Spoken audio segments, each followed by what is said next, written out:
Superior National Forest is home to the only Forest Service seaplane base in the country, and it plays a critical role in the fight against wildfires. Today, Northern News Now's Selah Jakaway visited the base in Ely, got a first-hand look at what it takes to launch an aerial firefighting mission.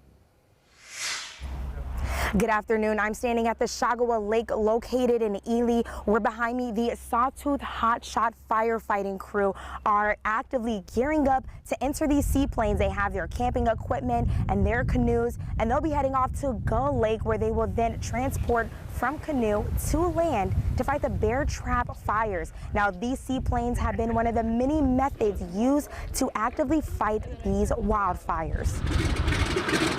But we also use a series of different rotor-winged aircraft or helicopters and fixed-wing aircraft, which are airplanes, to do different things. Tactical missions, we actually drop water and retardant on in advance of the fire. With these aircraft, we use them for aerial intelligence as well. I spoke with the lead firefighters from Idaho's Sawtooth Hotshots, who say battling these Minnesota wildfires has been an experience unlike any other. This will be the first time. I've been to Minnesota once, but I've never been in a seaplane before. Rossi says the biggest challenge crews are facing is a combination of changing climate conditions and limited access to remote areas. There's a lot more water here. It's a little bit flatter. The fire behaves a little bit differently.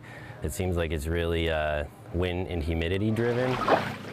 Although fire and climate conditions continue to be unpredictable, there's one thing crews can count on: reliable, long-lasting seaplanes that have been helping fight wildfires for nearly 70 years. It's non-pressurized skin, so there's basically the useful life is forever. It's not like an airliner where you have a certain amount of cycles.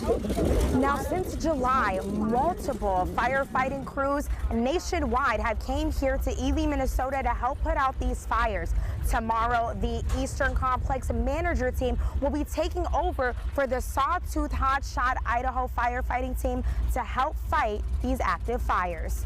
Reporting in Ely, Selah Jakaway, Northern News Now.